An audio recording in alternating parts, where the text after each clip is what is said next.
ক্ষেত্রে যে অ্যাপটা সবাই জানে, মানে অনেকের ক্ষেত্রে ইউজারদের ক্ষেত্রে যখন কথা বলি দেখা গেল সবাই এই আলকরন অ্যাপটা সে যে ইউজ করছে অনেক দিন ধরে, বাট সে জানে না এটা গ্রিন টেকের Yeah. বা হচ্ছে আমরা এটার পিছনে আছি। তো এই আলকরনের জার্নিটা কি রকম ছিল? কারণ এখন আলহামদুলিল্লাহ আমি যতটুকু জানি অলমোস্ট 10 মিলিয়ন্সের মতো ডাউনলোড।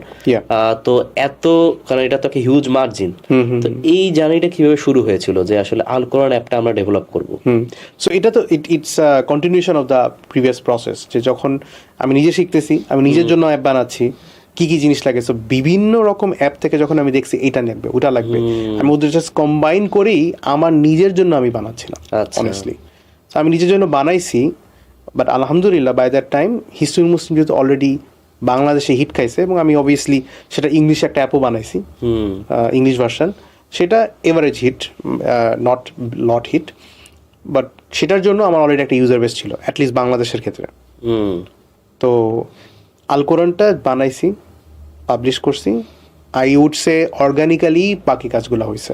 ওখানে আমার যে মানে পরের বছরটা 2016-17 ক্রেডিট ছিল এরকম কিছু না, আমি জাস্ট বানাইছি। হোয়াট আই ডিড ওয়াজ, আমি যেহেতু ইউজ করবো এবং আমি যেহেতু নিজেই সফটওয়্যার ইঞ্জিনিয়ার, এটার ইউআই ইউএক্স অ্যান্ড পারফরমেন্সে আমি কোনো ছাড় দিইনি। আচ্ছা। কোড খারাপ হইলেও যেন পারফরমেন্স ভালো হয় সেটাতে আমি ফোকাস করছি। যে কারণ অনেক সময় তো থাকে যে অপটিমাইজেশন আগে করব নাকি পরে করব, কিছু জায়গায় এগার লোডিং করলে মেমোরি বেশি খাবে অ্যাপের। আমি যেগুলো করছি, যেগুলো আর কি সবচেয়ে ভালোভাবে অ্যাপ বাটার স্মুথ হয়, এবং আলহামদুলিল্লাহ এটার জন্যই কিন্তু এখনও আমরা প্রেস পাই যে অ্যাপটা খুব এত হেভি অ্যাপ, তাফসির ইবনে কাসির লোড করতেছি, ওয়ার্ড বাই ওয়ার্ড লোড করতেছি, একসাথে 4-5টা লোড করতেছি, সেটা কেন তাও ফাস্ট, এবং সেটার জন্য আমি অনেক কাজ করছি আন্ডার দ্য হুড। সেটার জন্য আমি বিভিন্ন রকম পারফরমেন্স মেজারমেন্ট করছি।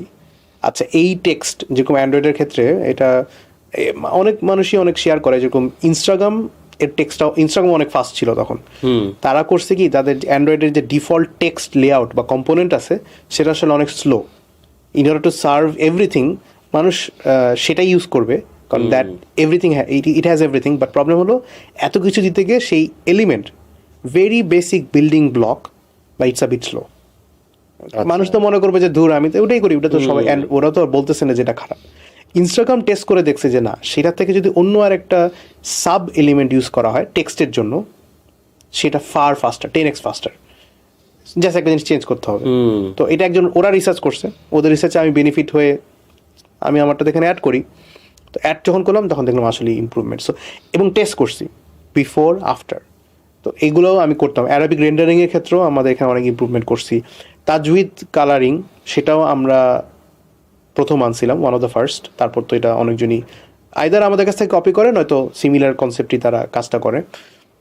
তো এরকম ইনোভেটিভ জিনিসপত্র আমরা আনছিলাম, যেটার জন্য আর কি অ্যাপটার অটোমেটিক্যালি একটা মার্কেট চলে আসে। এবং আমার একটা নিজের একটা টার্গেট পার্সোনা ছিল, যে যারা কিছুটুকু ইসলাম বুঝে, কিছুটুকু নামাজ পড়ে অ্যান্ড সফট ইসলামের প্রতি, এবং তারা আরও বেশি জানতে চায়, শিখতে চায়, কোরআনটাকে তারা বুঝে পড়তে চায়।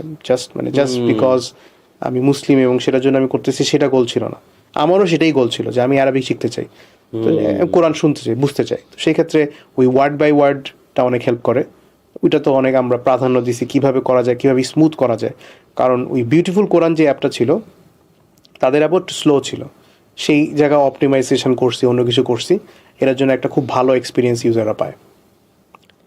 এই ক্ষেত্রে ভাই যেটা দেখলাম, লার্নিং এর ক্ষেত্রে যদি একটা মোটিভেশন বা ভিশন ভালো থাকে তাহলে কিন্তু পুরো প্রসেসটা সহজ হয়ে যায়। জি, রাদার দেন হচ্ছে আমি একটা ম্যাটেরিয়ালিস্টিক গোল অথবা এইটার জন্য দৌড়াচ্ছি, তাহলে ওটা নাও পেতে পারি, পেতেও পারি। গ্রিনটেকের ক্ষেত্রেও একটা ভিশন আছে আর সেটার প্রতি স্টিক থাকছে, সেটার জন্য আমার মনে হয় যে বাধাগুলো আসে ধৈর্য রাখাটা অনেকটা সহজ হয়ে যায়। হ্যাঁ, সব কিছুর ক্ষেত্রে এটা same, you have to sacrifice to gain something, but once you gain it, এটার মজাই আলাদা। এবং এটা শুধু মানে অ্যাপ রিলেটেড না, সব কিছুর ক্ষেত্রে এটা প্রযোজ্য।